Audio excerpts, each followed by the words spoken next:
Welcome to the Wisconsin Podcast. I'm Craig Sauer. On this podcast, we talk Wisconsin things, everything from media, sports, culture, nature, politics, and more.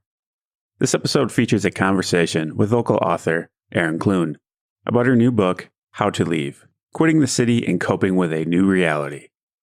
The book, a sort of spoof on the self-help genre, tracks Clune and her family's decision to leave life in New York City and move to her hometown of Madison, Wisconsin, as well as others who've made similar decisions.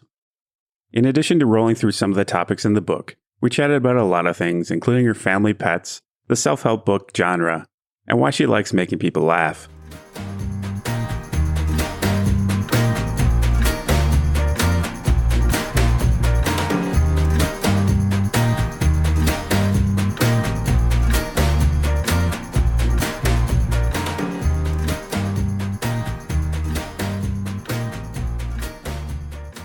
I'm just going to start off with some warm-up questions, some just fun ones. Okay. I hope they're all fun. What is your drink of choice? Oh, interesting. I'm in transition with that right now. I hit the cocktails pretty hard when I was younger, and as I've aged, I find that if I'm going to keep to a healthy drinking level, which doctors advise is 5, and for me is more like 10 a week, I can't really put back the cocktails. Yeah. I drink them too quick, and people don't really judge you if you slam tequila, but if you guzzle a glass of wine, you look lame. So, but I try to drink slower beverages. I'm not a beer drinker, which is a bummer because there's a lot of great beers around. But I have to say red wine is my drink of choice. Did you mean alcohol? Yes. I mean, I also love chocolate milk. But I don't drink that at night. Yeah, good to know. Yeah, if I am drinking a spirit though, I have Grey Goose and soda, which my friend Camille calls a skinny girl beverage. And it is true; it doesn't pack on the calories. But I also love tequila and soda. And I was actually in New York this past weekend, and somebody was trying to argue to me at a bat mitzvah. She's a very nice woman. I like her a lot. She was like, I drink tequila because it's the only alcohol that's an upper. And I was like, I am 100% sure that is incorrect. That's never worked out for me. I mean, it's great if you love tequila, but it's definitely not an upper. It's pretty much just alcohol. It's pretty funny. I don't have it in me, though, to break her heart, because I feel like she gets a lot from it, you know? I did Google it later, and I was 100% right. What's the last thing that made you laugh uncontrollably? That's a great question. I was giggling, out of control giggling the other day. What was that? It's something, and I showed it to my husband. Was I reading a book? Oh, gosh, I wish I could remember because I was laughing so hard. Must have been an online thing. Okay, I don't remember, but I remember the second most thing I laughed at, which is we watch a lot of Brooklyn Nine-Nine. Do you watch that show? Mm-hmm. And there's just a lot of butt and poop jokes in that because Andy Samberg is completely immature, and it's just exactly my humor level. So one of the guys got shot in the butt, and then he was kind of riding around on this scooter, and it was all just funny. And every time he says butt, I laugh. Oh, you know what though? This is also sad, but I was listening to Rachel Maddow at the gym. I listened to her podcast, but it's like the podcast of the show. Mm-hmm. And I did laugh very hard on the treadmill because she was talking about the poop train. Again, poop jokes. And it wasn't supposed to be funny. It was about this Alabama train full of human feces that came down from New York, but she kept referring it to the poo train. And I was like, every time she said it, I laughed. And it wasn't even supposed to be funny. It's kind of sad. A lot of things strike me as funny, though. Yeah. What are you going to do? Describe your book in 3 words, if possible. Funny, but serious. Does that seem right to you? It is serious. I would go on serious but funny. Oh, tell me why.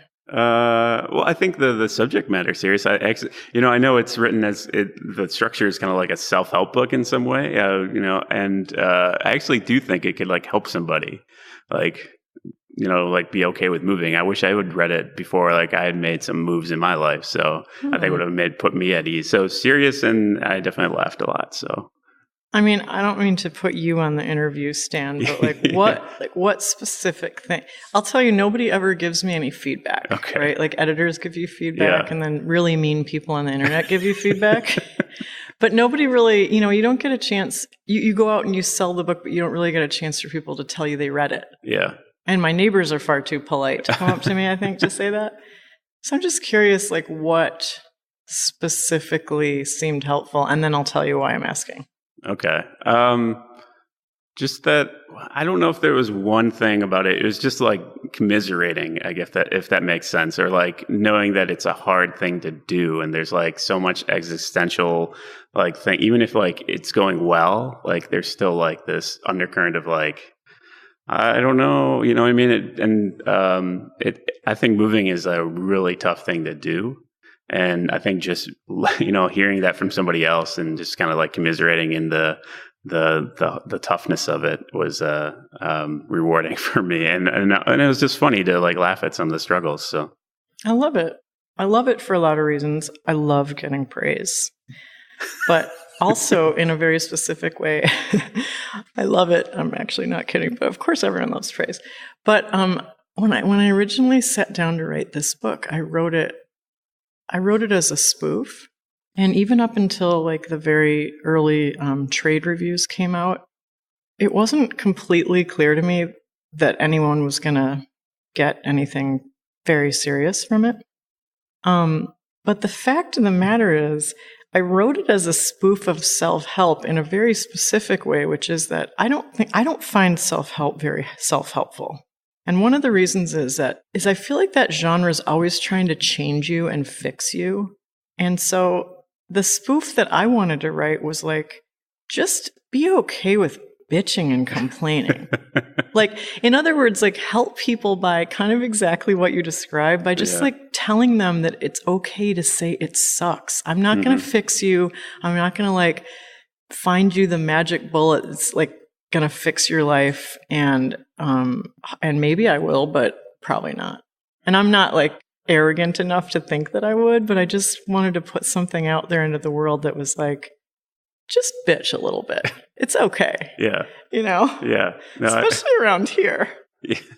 Well, that's very true. Everybody's stoic, right? And it's a Midwestern thing to be very stoic, and my problems are, my problems, and I don't need to burden somebody else with them, right? I wanted to ask a little bit, because I follow your Twitter, which is amusing to me. And if you were to write a book about mentally surviving this current political era that we live in, what would you title it? Wow, that's deep. Drink wine a lot? No. That's actually not surviving. That's just called alcoholism. Yeah, that's a great question. Does it seem from my Twitter feed like I am surviving? Because I feel like I'm just experiencing a slow death. Slowly kind of crumbling away from my core soul and disappearing like in the Infinity War. Well, I think that's the trend of a lot of people. So yeah. Yeah. So the question is, what would I call how to survive in the Trump era? Yeah. Find hope wherever you can. Honestly, I think hope is important. I was never a huge Obama fan early on, because I'm not a big hopey, changey person. And you can tell from this book, right? I'm pretty cynical. Yeah. And when he first came around, I was like, who is this hopey guy? But I have to say that living under 8 years of Obama, I kind of swung over a little bit on the hope spectrum and became someone who kind of like believed a little bit more in that message. I came to like him quite a bit, so that was part of it. But and now I've actually got Michelle Obama's book in my bag, and I'm like, I'm hoping for some more hope. But I find it like we've come across it few and far between, and I think you do have to. Hope is essential if you are going to continue fighting, and I'm very much a fighter. So if you believe in fighting, and I would fight until, the death, under this administration. I've been yelling at people on the internet, as you probably know, because you follow me on the internet. Yeah. Don't say you're moving to Canada. Don't move. Whatever. If you're from Canada, be my guest, or England or whatever. But like, if you're from here and especially if you're white, like, you need to stay and fight this out. Like, we created this problem. It's time to fix it. Don't tell me you're moving to Canada and leaving everybody else here. So I think in that sense, like, if you're going to fight, and I think we have to fight, I think it's become clear that we have to fight for every shred of humanity, that we have to, you have to maintain like a semblance or some kind of fake it till you make it type of hope, because obviously if you don't hope that you're going to survive, you're not going to keep fighting, right? So, but I think the midterms were pretty, actually, I hate to say this because it sounds really positive, but they were pretty hopeful. A little bit hopeful. And it sent like Trump, the crazy narcissist, into a complete tailspin, which I love. He seems to be utterly losing his mind, which is always good to see. Next question is, when you were living in New York, what was it like for you to run into people from Wisconsin? Because they seem to, I think if you're ever traveling, you can tell Wisconsin people a mile away, generally because they're wearing like a big red W sweatshirt or something like that. Totally. So what was it like for you to run into other people from Wisconsin? Well, do you mean specifically run into? Because I think, as I talked about in there, I had quite a little community of people there. And there's a whole, actually, neighborhood of bars called Little Wisco, which you probably know about, in the West Village. So there's like hangouts for Wisconsin people, like little exile communities. So we all had kind of a like, it's weird in that way that you become like more patriotic when you're away from a place. It's kind of like that diaspora thing. Like you feel your peoplehood when you're in exile. And I think when I was there, if I would see someone with like a Badger shirt, I'd be like, yo, what's up? I'm much less inclined to do that now, because now that I kind of go back and I feel like a tourist, I don't really want to draw attention to myself in that way. Because I already feel like, am I wearing the right thing? Like, is my coat ugly? And I'm more self-conscious about being from like the sticks. Maybe that's sad to admit that, but that's true. I'm always like that. And I even was reflecting on that, because like, you write a book and you go, was that like an authentic thing that I said? You try to check yourself and stuff like that. And sure enough, we're back this weekend for this friend's bat mitzvah. And I am wearing, and I'm just going to admit this, it's embarrassing, and a lot of your like listeners will not like this, but I was wearing a DVF dress, like granted from 15 years ago, but it was a designer label dress. But it was old, because we can't afford stuff like that anymore. So, and I had bought the dress here, so it was like old, and it was probably already like old when it came out here. Right. Newsflash to people here, we don't get all the fashion trends right away. It's a couple years behind. A couple years, yeah. It's like after Italy and Paris, then it hits New York, and then we get it a few years later. But anyway, I was wearing this, really nice dress, but it was like an animal print, and I had this moment of like just utter, I like looked in the mirror, and I just had this moment of like utter self-consciousness where I was like, are people going to laugh at me if I like walk in, because they're going to know that this dress is like 15 years old? And that's the kind of thing I'm talking about. And and I recognize that that's kind of sad, but I never have that here. And that's kind of one of the beautiful things about living here, is that you don't have to worry all the time about your status. Mm-hmm. But anyway. That's far afield from your question, and I apologize. No, that was good. But I mean, one of the things that you were mentioning is these kind of like enclaves of Wisconsin that end up in New York because people are like transplants there from Wisconsin. I don't know if you follow like Cheesehead TV. It's like a Packer thing that there's. No, I don't follow sports. Okay, well, I mean, just except Aaron Rodgers, because he's cute. Fair enough. So there's this guy named Aaron Nagler. He's from Green Bay. He lives in New York, and he has this like website blogging thing. It's called Cheesehead TV, and they like have this whole like transplants thing in New York City. And he was telling me about all these, or I was asking him on Twitter where to go for like Packer Bar if I'm ever in New York, you know. And he's like, he listed like there's like so many. Like, Yeah. Like, so what is it like to like be in an establishment like that? Does it feel like home in New York? What's kind of the vibe of these little enclaves? That's a good question. Did you go to one of those Packer bars? I did, yeah. Trying to remember, I can't remember what it was called offhand. I went to one in Brooklyn once, and I was out there for like the last book that I wrote, which was, I won't say the word because it's a swear, but I wrote it with these two Today Show producers, and they had a party, and I think it was that visit, and it coincided with some football thing. And my little brother lives in Brooklyn, and I had to like wait for him for a few hours to get done, you know, from work, and he was like, meet me at this place. And so I went and it was a total Packer bar, and it was nice. I mean, I guess for me, like, that's a tough question because I don't hang out in Packer bars here. You know what I'm saying? Yeah. Like, I feel like every bar here is a Packer bar. Pretty much, so. Exactly. Or it's on TV in the bar that's not a Packer bar. Yeah.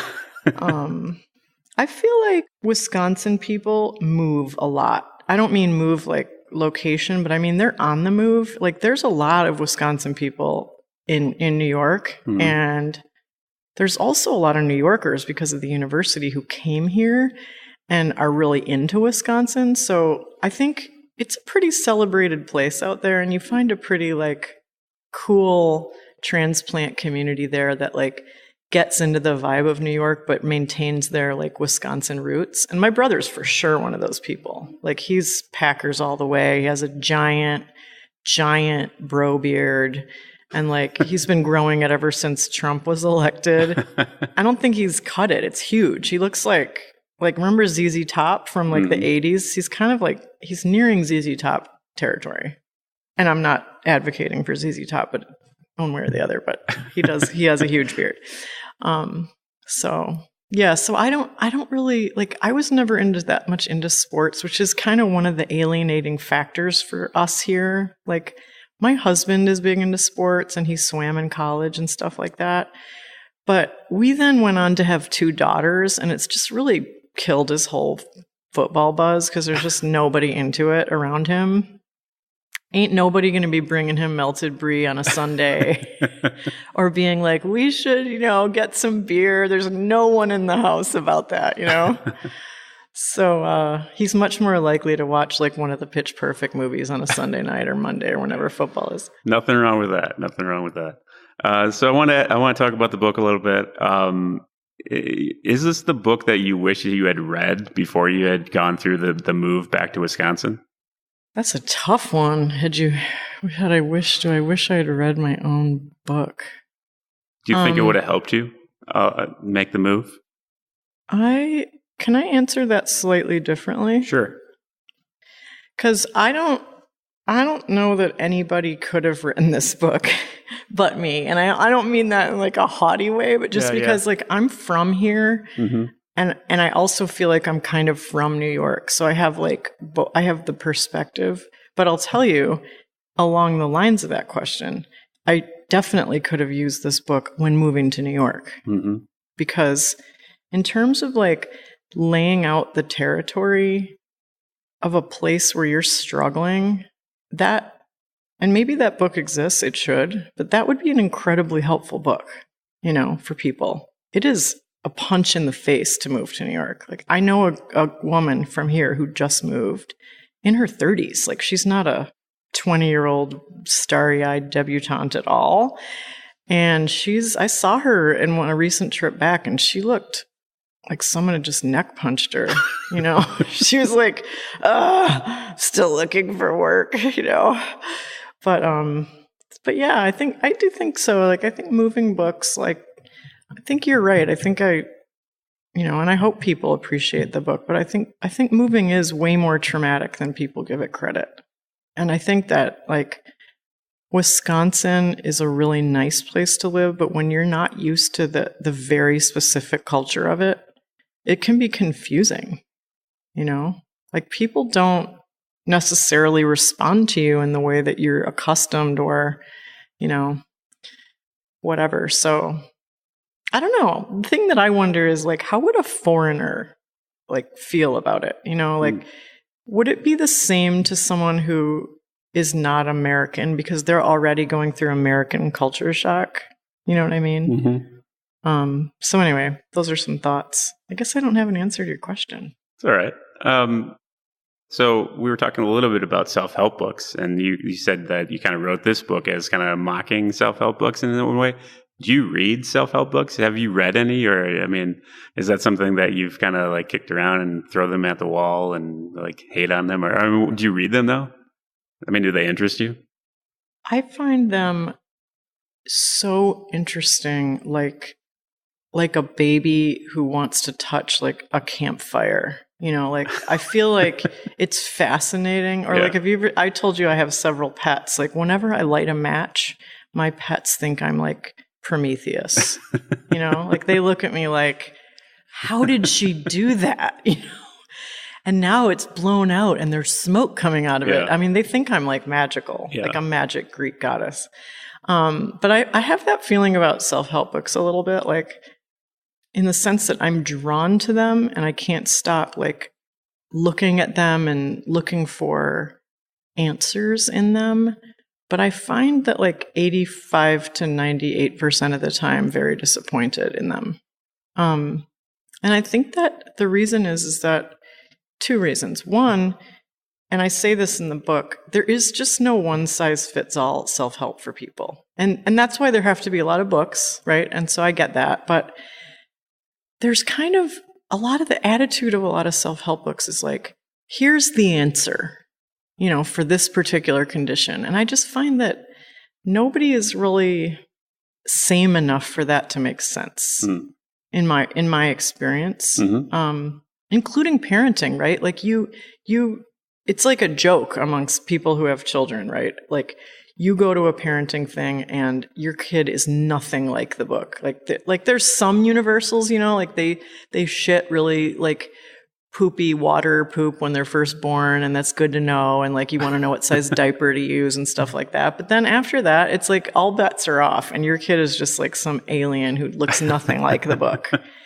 And you try to like Ferberize the baby or like get the baby to sleep, and nothing in the book helps, So that's why I think those joke parenting books are actually more helpful, because if nothing else, they tell you, just fucking relax. It's like not going to work out no matter what you do. You're screwed either way. Yeah, you're screwed and you're okay. Like whatever way you F this up, you're fine. Yeah. You're going to be fine. People have been effing it up for millions of years. Right? Yeah, exactly. And some people like a lot worse than you are, So that's why I like personally, I think that's like a one size fits all thing. And then the other thing I was going to say about self-help as a genre is that I do find that the tone of it is a little bit oppressive. And we talked about this a little bit a minute ago, but I don't like people telling me in any kind of expert language or patronizing language. I don't mean to equate those two things, but either one of those can be kind of, I think,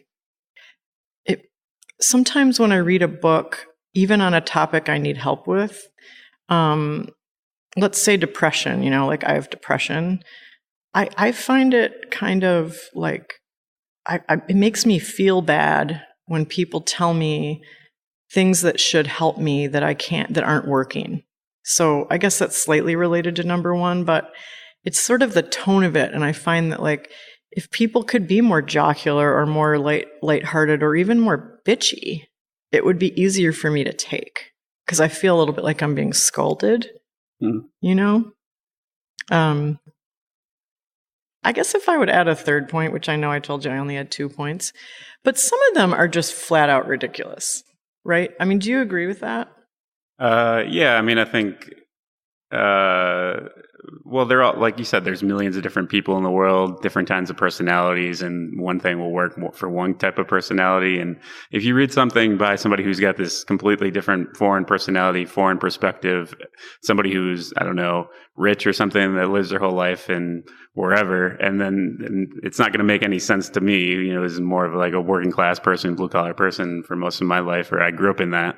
It's not going to make any sense. Like, you know what I mean? Yeah. Yeah, exactly. And a lot of it, I mean, since you mentioned the class thing, I don't claim to be like the voice of the working class or anything, but I do find that, like, you know, I have a mother who was and still has many elements of that culture. And one of my closest friends is from Hartford, Connecticut. And, you know, it's like H-Town, you know, and I think there is a certain directness or like an appreciation of just tell me what I can do. Don't give me this whole like jargon filled thing about like how to improve myself. Just like let me bitch and move on, because we all know life is hard, right? Mm-hmm. And let's just start with that premise and go and maybe laugh a little bit, because I don't really know what other choice we have. Mm-hmm. See, now I'm rethinking. I should have answered that to your question about how to survive the Trump era. Yeah. I should have said laugh. That I missed my. Can you just re-edit that in? Yeah, we'll put that back. Well, speaking of humor, I wanted to ask about the humor in the book, because I think it's really hard for me to laugh at something when I'm in a quiet room and reading it, because there's no social cues to like laugh out loud. But to give you some praise here, I mean, I laughed out loud reading your book several times. Wow, that's so great. Which is awesome. So, I mean, I want to ask, like, how do you write funny? If I don't know if that's a question you can answer, but what's the process of writing something funny? Does it just come out that way, or is it something you have to really refine and kind of work on and kind of, you know, get the punchline? I just want to first tell you that is a very nice compliment. Thank you. It's really important to me that people feel that way about my writing. More important than probably even that I help them with moving. Just because that's what I like to do, you know? Yeah. It's like my goal. Yeah, so that's an interesting question. Another writer was asking me recently, like, oh, if you were going to mentor me, like, how would you teach me how to write? And I've gotten this question before, and I feel like there's probably wise comedy people who know the answer. I'm not that person. Because, you know, books go through a lot of edits. So I tell people, like, this book took me 3 months to write and 5 years to edit. And that is not an exaggeration, you know? So I guess if I had to, like, grasp at a straw in regards to this question, I would say you write it, and you write it, and you write it, and you rewrite it until it's the right combination of words that make you laugh. You know, like, I will sometimes feel very disappointed when I go back and look at writing and I don't find it funny, because I think a funny thing, even if you've read it 200 times, is still funny. You know, I really do. Mm-hmm. I think it's just, sometimes it's a combination of words, you know, like it's an adverb that you adjust, or you put in a silly verb, a silly way of saying something, or you put in, or you shrink it down to the most absurdly short way of expressing the same thing. Mm-hmm. I don't know if you could give me an example of what you laughed out loud at, but like, I could tell you if I could remember, you know? Yeah. I don't know if I could come up with, because there were so many funny things in the book. I remember laughing a lot, like, especially early on, and I don't remember specifically what. I mean, the fleece thing was funny to me. You have several passages about fleeces and how a lot of people in Wisconsin wear fleeces. But I think a lot of it was your tone. You know, a lot of times you kind of like break the wall and you like address the reader specifically.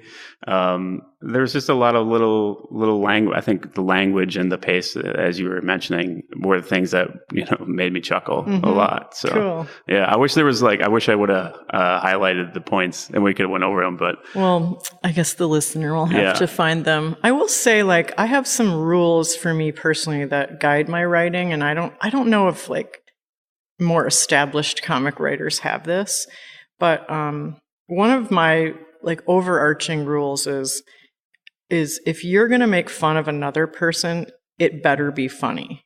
You know, like Yeah. most of the time I try to direct my humor at myself, which is easier because you can say like slightly lazier funny things about yourself and they're still funny. But if you're going to actually poke fun at other people, which I don't do a lot, I think, do you agree with that, having read it? Mm-hmm. Like I'm not a dark, cruel humor type of person. No, I don't think there's anything malicious or anything like that in the book. No, absolutely not at no. all. That's not my soul. But Yeah. but I think you know, it's easier to make fun of yourself. Mm-hmm. And so I spend a lot of time metaphorically, proverbially looking in the mirror and looking at how ridiculous I am, because I just think it's an easier form of humor. Like if you're going to go out and poke fun at a thing or another at people. Yeah. Like I said, you know, it better be funny, because otherwise it's just going to come off looking like you're a dick. You know what I mean? Right. If they're not laughing, then yeah. Yeah, I mean, you really like you have to land a really good joke, you know, type of thing for it to be funny when you're poking fun at somebody else, because otherwise you look mean. Yeah. And I don't want to look mean, because who needs that? Yeah. You know? But yeah, like the fleeces thing, I mean, that's a good example of where like I turned it around, where I realized that like I was acquiring fleeces. It's just part of the culture, you know, like, why am I buying another fleece? Do I need another fleece? But you go into like North Face and all those fleeces are so beautiful, you know. But rather than like say, you know, look at all these dumb assholes and all their fleeces, like it's easier to say, I'm a dumb asshole in a fleece. And then you can draw your own conclusions about whether you're a dumb asshole, you know. Well, okay, to give some like nuts and bolts here of the book, let's talk a little bit about your different moves in your life. Where were you at certain points in your life? What's kind of, take me on the map of where you were, so people have a sense of where you came from, where you went, and coming back. The journey of Erin Clune. Yeah. Do you want the whole like soup to nuts thing? Whatever you think would be, you know, helpful for people. Okay, I was born at St. Joseph's Hospital. I don't know what floor now. In Chicago. I was born in Chicago. My parents, my mom's born and raised Chicago. And then at the age of about 2 and a little bit, my dad got hired here at the UW, and they moved up here. And I think, and I talk about this in the book, is I think I was kind of raised with the identity of an exiled urbanite anyway, because my mother thought she thought she had been like sent to the, like, what do you call it in Siberia, like the gulag, you know, because she just was like, what are people doing in cars just driving for entertainment, you know, like there's stuff people do in the suburbs, it's really different. Yeah. So I lived here from like basically 71 or 2 until I left for college when I was 18. And I went to Stanford and lived out in the Bay Area for 5 years, in San Francisco for 1. And then I moved to DC. Right now I'm getting to an age where like I sort of, it's far enough in the past that I feel the need to point out historical landmarks. So I started working for Nina Totenberg right after the Anita Hill hearings. Oh, wow. And her career kind of blew up out of radio because of that. And she started, I'm not sure when she started hiring interns, but like unpaid interns. It was very easy for her to get one after that, and I was one of them. Wow. So, yeah, I went to work for her, spent a lot of time sitting in the Judiciary Committee hearings that we've been seeing a lot about, that were headed by Joe Biden at the time. And went to the courts and, you know, stuck a microphone in Jay Sekulo's face. He's now like one of Trump's lawyers. So I worked at NPR. I think I was there 3 years, maybe 2.5. I had like every job there, every single job with every single person. And then I decided to get my PhD, and that decision we're still weighing that decision.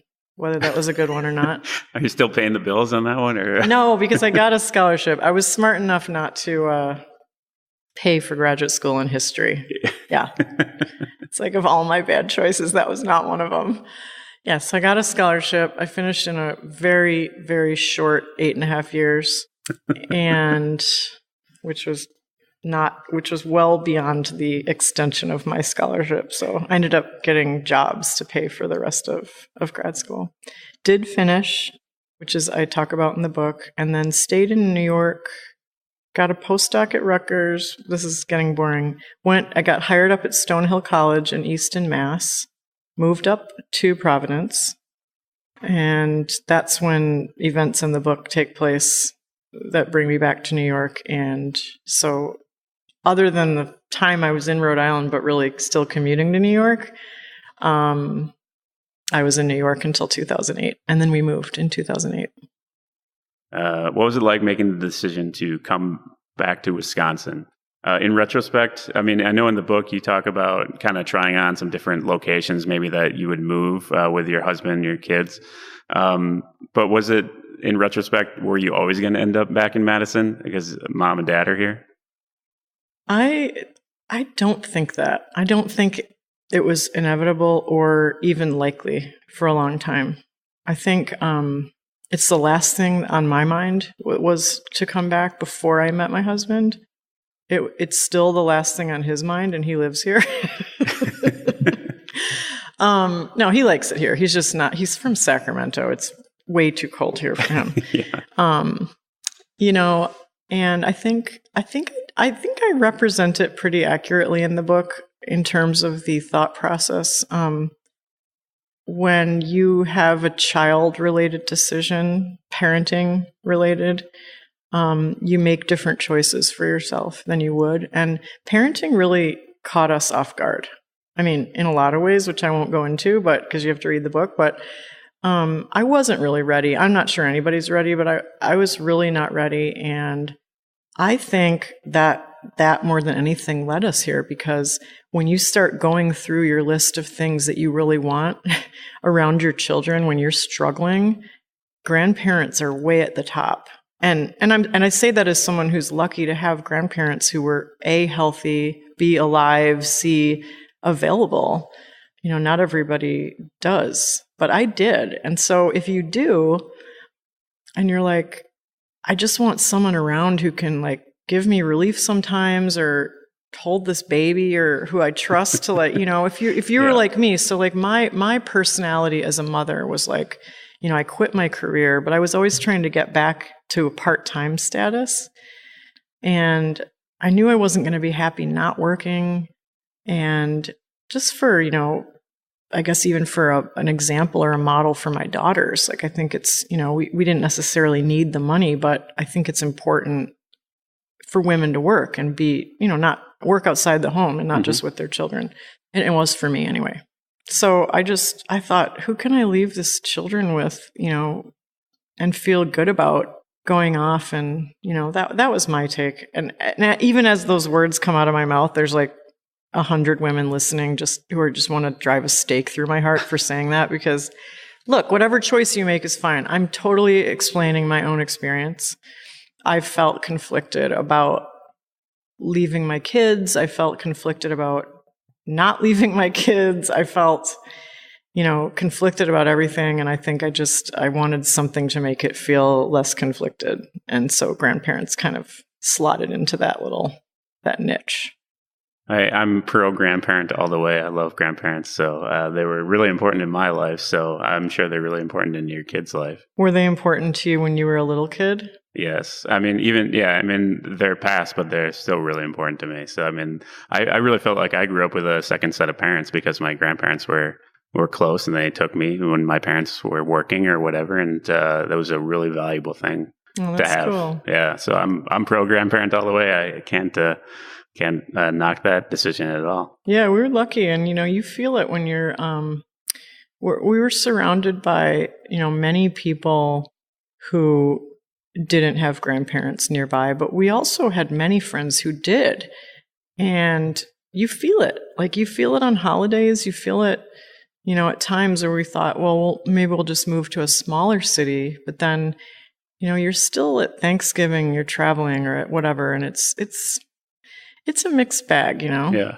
You can make your own nuclear family or your new family of origin, but you don't have that connection with your children to the past. And my parents are still in the same house here. And no matter how many times I try to get them to start cleaning it up so I don't have to do it later, they refuse to move. Well, I want to ask you a question about that. So I've thought about this a lot. My parents are still in the house that I grew up in as well. And if your parents had made a decision to move out of your family home, say when you were in New York or even now, how would you feel about that? If they were to move, would you feel like a big loss if they were to leave that house? Well, can we spin the hypothetical out? Where do they move to? Are they in Florida? No, say they want a condo. Or they just want a different house. They want a nicer house. I'd be super excited about that. Yeah, because they would clear out all the clutter. Probably. Yeah. I mean, this is getting into things that my parents are going to disagree with heavily. So I'm going to put a little disclaimer on it and they're say... They're not going to listen to this podcast. They're probably not, but they probably will actually, because my mom's actually listens to everything I do. Nice. But so she can give me critiques. I have mixed feelings about our neighborhood. Number one, we didn't grow up in one of these shishi West Side suburbs, and it's really nice where they are, but I don't prefer it for them, and I would like it if they would be closer to us and live in a more manageable place. And also it sounds really mean, but I don't want to clean out their attic, and I'm the only kid here, I wish they would start sorting through stuff, because my mom loves to keep, I'm not going to use the H word, which is hoarding, but I'm just going to say she loves to keep stuff. And she loves to keep stuff way more than I do. The second something comes into my house, I start thinking about when I can throw it away. That's what I'm like. I'm a vehement anti-hoarder. And it's terrible because it left my children no space for creativity. They would bring in an art project and I'd be like, is this junk yet? Can we throw this away? But my mom's the opposite. She really finds she looks at she finds the soul of every item that comes in her house and she holds on to it because it has meaning for her. And I just, as soon as the thing gives up the ghost, I'm trash. So I guess for that reason it's selfish, but I kind of wish they would downsize. I also they're getting old, Yeah, when your sure. parents hit their mid-70s, it's do you really need all those stairs? Do we need that icy sidewalk? Could we maybe incorporate an elevator into your lifestyle? Does this mean that you're just not a very sentimental person towards things? And you've moved a lot in your life, so I guess you kind of really refine what's important when you move.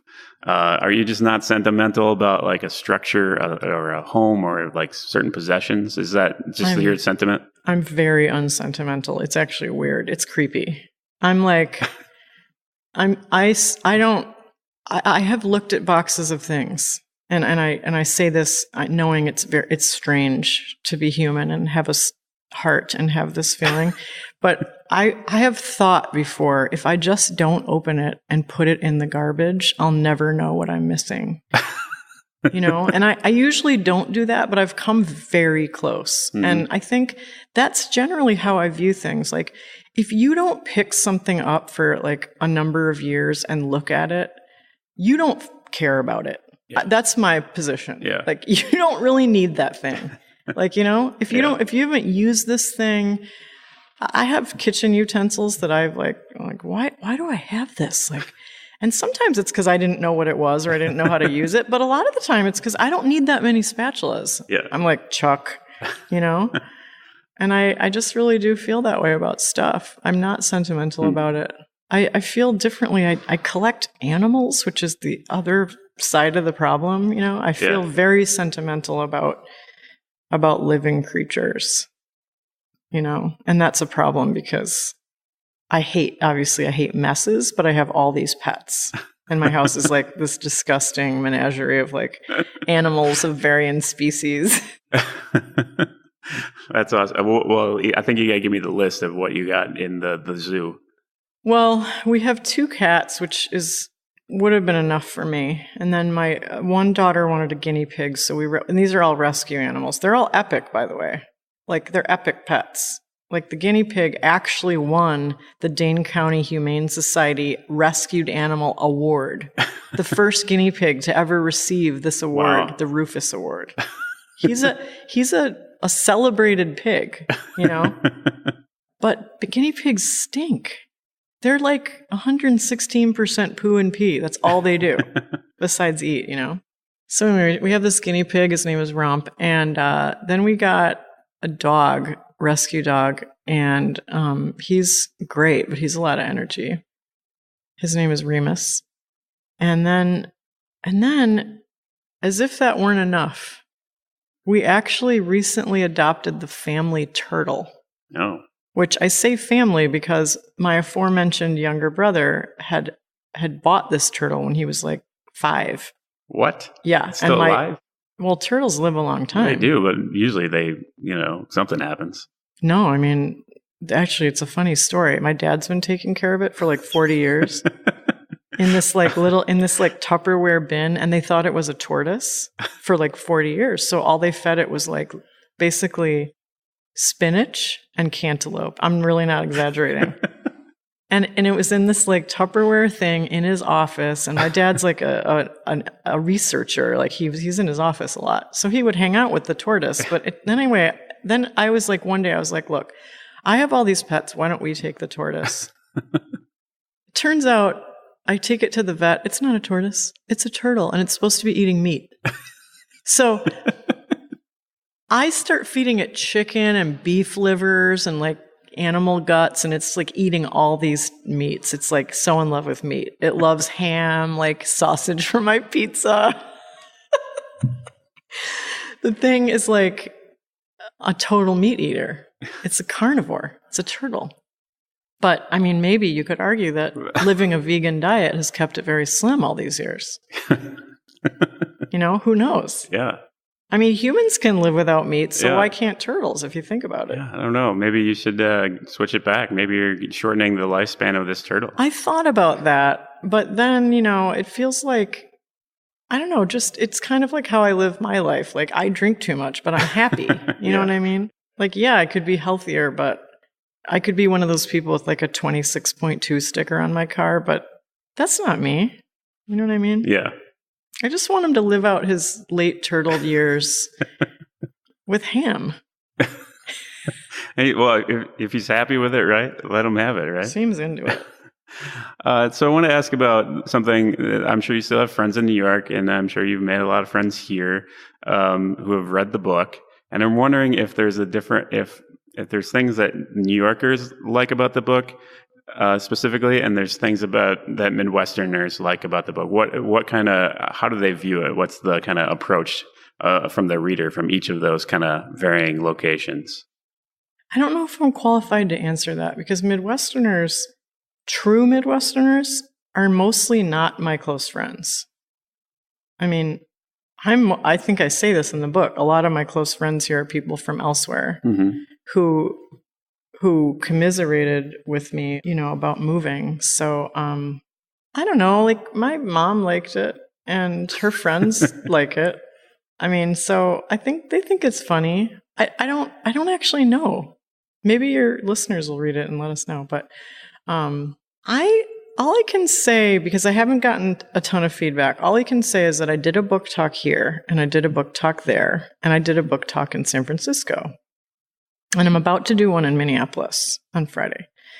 And I felt like the people here thought I was much funnier, which should not be surprising, right? Because my way of speaking is drier and louder than most people here.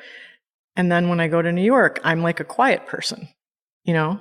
And like we're in Dumbo, which is like this neighborhood in Brooklyn, and it's pretty hipster, but pretty quiet. And the lights were really low, and like a lot of my friends were there, and it was emotionally touching. And my agent was there, and my editor, and everybody. And I felt a little cowed by that. I felt like I felt a little bit insecure, I guess. Whereas here I felt maybe a little bit more, confident. And also I think like writing about New York to people here is more exotic, right? But to New Yorkers, I feel like they look at the first few chapters and they're like, yada, yada, yada, yada. You know what I mean? Like, in that Seinfeld way, like, yada, yada, yada. Like, it's just not, they know it all. Like, oh, there's human shit on the sidewalk. Oh, so what? That's just today. That's just called Monday, So I guess I feel like it turned out to be a little bit differently, at least at the book talks. I think I was afraid that people here were going to take things personally. And I did a reading and it seemed fine. It seemed like they didn't, I don't know. I guess remains to be seen. Mm-hmm. Yeah, the book's still pretty fresh, right? It's still pretty new. And I don't know how many New Yorkers, true New Yorkers, will read it. I mean, I hope they do, but there's also a little bit of a thing in New York where you're like, and I joke, I refer to this in the book, but it's absolutely true. Like, oh, you left? I don't need to read anything you write. You know what I mean? Like, you're gone. You're not here anymore. You don't exist. Yeah, pretty much. Ghosted, Tell me about growing up in Madison and why you hated it, if you did. I wouldn't say I hated it. I didn't hate it. I felt like growing up here was in many ways awesome, which is why I moved my kids back. Because it wasn't really just the grandparents. It was also like, Madison's a cool little town, Mm-hmm. Did you live here a long time ago? Like 30 years? I don't know how old you are. 35. I've probably lived in the Madison area, 10 years. I grew up just outside of the city, so like a half hour outside of the city. Like in the cornfields? Yeah. So Yeah, and I've lived at some other places around the state that even more rural than that. So yeah. So I don't really know Madison probably in the same way that you knew Madison growing up. Right. So some of the narrative about in the book and kind of like in my memory, in my like lived memory, is a different town. So that's partly why I have a reaction to it as like an old time townie, which is it was real provincial. I will fight. Anybody can fight me on that. I will stand my ground because I mean, I know farming kids who literally would come into Madison and thought it was like a big town and a big city, but that was not my perspective growing up. I felt like, we went to bonfires in Hoyt Park, which I think were illegal, by the way. I don't even remember. We drank. You get away with stuff like that in the 70s, right? Yeah, in the 70s and like the way parenting culture was, but also like I think the policing was more lax too. Like I don't get stopped by the police. I don't do anything really illegal anymore. But like when we were in high school, I mean, it was kind of coming out of the 60s still, and people smoked pot, and like parents I knew had pot, and people just weren't really, that kind of Reagan thing hadn't kicked in yet about like, just say no, you know. Less anxiety in the air. Yeah. So it was more chill. There was more like free range kind of parenting, but it was also like not sophisticated. Like it was not cosmopolitan here. It just wasn't. It was it was like people were Norwegian, people were Swedish, there were some other people where we lived, Yeah. and German, and people watched sports and drank brand named beer and had cheddar cheese. And I'm not mocking those things, but like, there's more things in the world than those things, And I talk about this in the book. Like, we rode our bikes around the neighborhood. I don't know. Kids don't really do that now. They don't just get on their bike and ride around for no reason because you don't have anything else to do. And I think growing up, because we lived in this sort of like semi-remote suburb it turned into a suburb. It was actually kind of rural at first. I felt pretty isolated. And so I think as somebody who is an extremely extroverted person who obviously needs, like I've just met you 5 seconds ago and we're talking nonstop, like that's what I'm like. And I think I just didn't have enough human interaction in my neighborhood, you know? Yeah. I probably thrive in a city because I need to be around 3 million people at all times, you know? And we lived in this little cul-de-sac, like off on the south side of Madison. And, you know, like it was a nice existence here. And I like the people, I like the place, but I think I like it better now.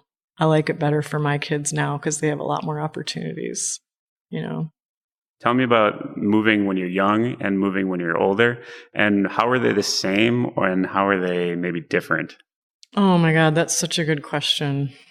I think it's the same because, you know, the chaos and like lack of control around basic human functions, like where's the dry cleaner? Where do I get my hair cut? Where do I go get, you know, cream cheese? Where do I, you know, that kind of stuff is very disorienting. You know, when you go to a new place, just figuring out how to survive and like who your people are, you know, where you go to like find a comfortable place to work or a comfortable place to grocery shop or whatever. Those things take a while, no matter what age you're at. I think the demarcation point that's really different is when you're a parent, because when you move as a parent, you know, like say, let's say for the sake of argument that everyone who moves when they're older is a parent. Okay. Even though that's not true. Right. But that's a lot of the reason people leave a city, actually, because it gets too expensive. But when you move as a parent, you end up hanging out with a lot more people because of your kids. Like your kids make friends and then you meet the parents. And that's, I think that is a very fraught problem. Like, I'll give you an example. One of the people in the book, she's called Marley. She actually is one of my closest friends, and she just moved. She left Madison after moving to Madison and moved to Charleston. And she met like a mom through her kid. And she really liked this woman. She was feeling really good about it. And they went on like a mom-kid date. They both have little boys, and they're talking. And then all of a sudden, the little kid starts talking about how psyched he is to have the Trump tax cuts. And she said she felt this like horrible pall like was cast over the table because she realized that there's no way she's going to be friends with this lady. You know, like, I really like you. I'm so sorry. Check. You know? Yeah. And it's like that kind of stuff. Like when I remember going to New York and I met people through, you know, like Wisconsin, but I also met people through grad school, and I kind of, you know, you make friends, you can hang out a lot more, you can take time and explore places that are like your favorite bars or your favorite interests. But when you're a parent, your interests become subsumed under your children's. Like, I was just thinking the other day, like, Wanda Sykes is coming to Chicago on February 1st or whatever. And I was like, I would snap that ticket up in a second, but that's like one of my kids' birthday weekends. So I'm going to stay home and throw a birthday party, probably at a bouncy gym, you know, and not see Wanda Sykes. But like, that's an example, right? Like, if I'm younger, I can go to stuff that I want to go to, and I have the freedom to do that. Yeah, that makes a lot of sense. I mean, I think the hardest thing and the reason I don't ever really want to move again, but who knows if I will, but like, is the friend thing. And I think it's really hard. I think even when you're younger, but like you said, like, you just have more opportunity to meet people when you go to shows and things like that. I think in general, like, even moving out of it, making friends becomes harder the older you get. Part of it is that we become old dogs who can't learn new tricks. Right? We just do. We become set in our ways. Mm-hmm. When we're younger, you meet people who kind of contribute to forming who you are. Like, let's say you went to college, presumably, right? And you're like, maybe this roommate or this person isn't like my perfect like soulmate, but like, that person shapes who you grow up to be. So like, many years later, like when I'm up in Minneapolis at this book thing, I'm going to have a drink with my friend Jack, who I met at Stanford. He's from Kansas. And I just love the guy to bits, but he's like nobody I would have ever hung out with, in part because I used to fight tooth and nail to get him to turn down his shitty AC/DC in college all the time. Yeah. And, had I known that guy or was he like my cousin, I would have been like, ugh, Jack, get away from me, but he's funny. Like we grew up together now, And I think the older you get, you don't have as much free time. You don't have as much control over your schedule, and you're more set in your ways. And like the people you even just run into at places you are fewer and far between. And also, do you find, you're not really like as old as me, but you just get more tired? Like, yeah, I mean, you can't, well, the way I always think is you can't recover as well. Yeah. I mean, I feel good still going out at night, but then the next day it's like, a weekend of recovery versus like, a shot is the recovery and you're on with your day. Yeah. So I think that's where I'm more tired. I mean, I wish someone had told me when I was 20, and taking a pass on an event, I wish someone had told me how tired I was going to be when I was in my 40s, because I would have gone out. You would have gone out more? I think so. Yeah. I went out a lot, and I lived in New York in my 20s, so I did go out, but I was never like a late going out person. We just went to New York, and we got off the plane at JFK at 12:30 in the morning, and we met my agent at 1:30 in the morning at a bar. And we literally went to New York for this child's bat mitzvah. We missed the entire ceremony in the morning. We could not get out of bed. It was so pathetic. Just I don't stay out that late. I just don't. Confession to the world. I'm in bed by 9 most nights, and I don't mind it. Yeah, there's something delicious about it, right? There is. Yeah, getting a proper amount of sleep. Sad but true. Yeah. I want to go back to something you said earlier when we were talking about your humor and people laughing at the book, and you said that was the most important thing for you for people to laugh at the book or to enjoy the book. Where does that maybe it's a need or a want to make people laugh come from? Yeah, I think about that a lot. I think people who. So I'm going to call myself a comedian, even though I've never really done that, but I think to include myself in that group of people even sounds like quite a thing to say, right? But I think people who want to do that for a living get some kind of very deep-seated, visceral sort of joy from cracking a joke. And it's just who you are. And I think, actually, if I may interject with a soupçon of feminism for a moment. I think about this a lot because this is very relevant to my feminism, is when you're a little boy, at least when I was growing up, you could be class clown, but that role was not available to girls, not so much. And I think when you're a little girl in that era, you stifled it. I didn't. So I talk in the book about how my parents' friends used to call me Mae West. I was kind of an outrageous kid, but I think deep down, way more outrageous than the culture allowed. You know what I mean? Yeah. I distinctly remember being at Montessori school, and the teacher left for some reason, was like, I'm going to leave the room for 20 minutes, and when I come back, I hope everybody has finished this page of alphabet work. And I had 2 friends. One of them's name was Mike, who I'm still friends with, and one of them's name was Martin.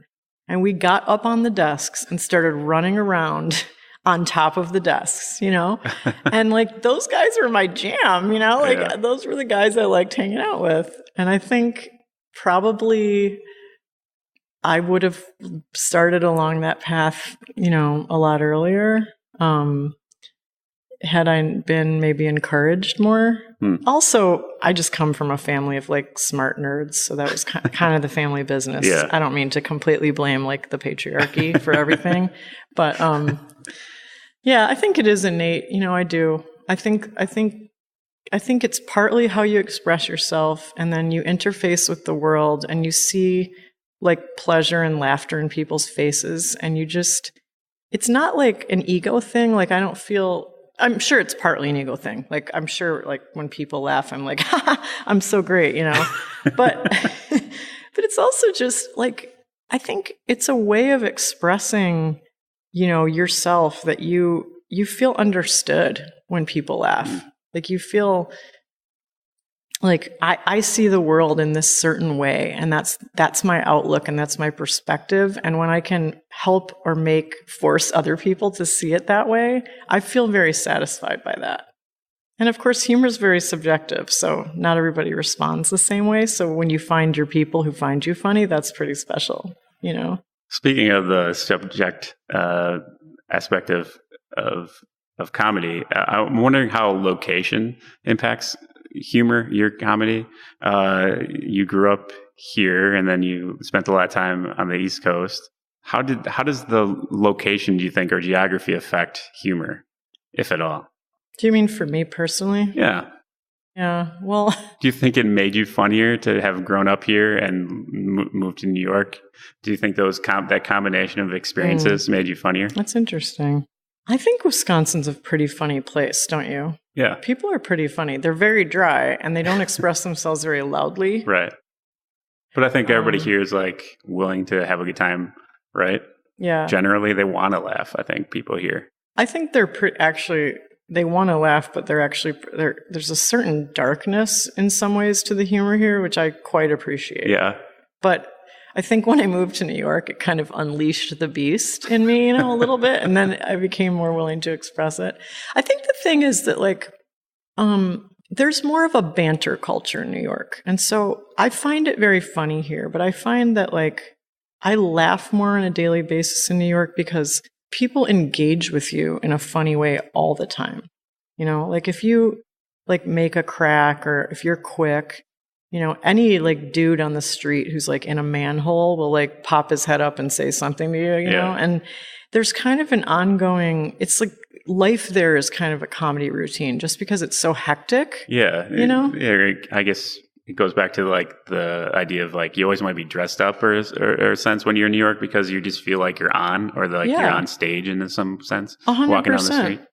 Like, there's a lot of funny stuff everywhere, but it kind of comes at you like full throttle there, you know, like it's just, it never stops. So it's just, I think it's a little easier to find lively, silly things going on there, but it's, you just have to look a little bit harder here. Yeah. You know, stuff's still pretty funny.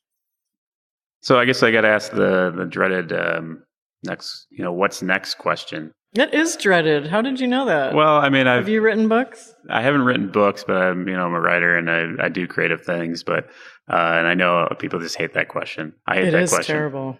I'll answer it. Okay. Well, what is next? I have no idea. Well, what do you want to do if you could do anything? The reason that question is dreaded, as you know, is that writers are always trying to work on their next thing. I am toying with the idea of trying to write a novel. I've never done that, so I'm exploring some characters.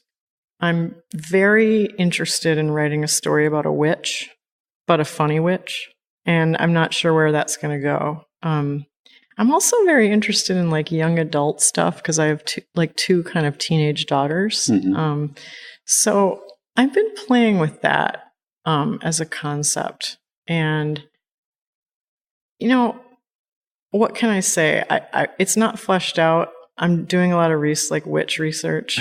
I'm reading some books on Wiccan right now and, the Wicca state of mind. This is going to be a period piece or modern? What are we talking here? It'll be modern. Yeah, I think modern because I think writing historically funny stuff would be tricky. But I like the idea of, I don't know if you ever read Maria Semple. She's a TV writer who became a novelist, and she wrote Where'd You Go, Bernadette? I found that book very inspiring because she uses a lot of different formats, and it's a really, really, really funny read. A little bit silly, but I like that idea of, like, trying to do that. I'm sort of seeking, some of my female writer novelist friends in town are, I think, gonna give me a little paid guidance on that. But if that doesn't happen, I'm open to another how-to book.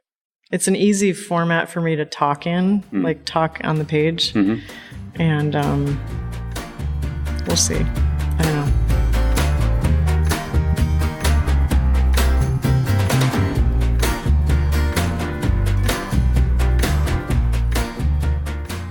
It was really fun to talk to Erin. Make sure to check out her book, How to Leave, Quitting the City, and Coping with a New Reality. If you've ever endured a long move in your life, or if you just like to laugh, it's a great book. Make sure to subscribe to the Wisconsin Podcast on iTunes, Stitcher, and Google Play. You can also stay in the loop about the pod by visiting wispod.com and following the show on Twitter at wispodcast and on Facebook at the Wisconsin Podcast. Happy New Year and cheers.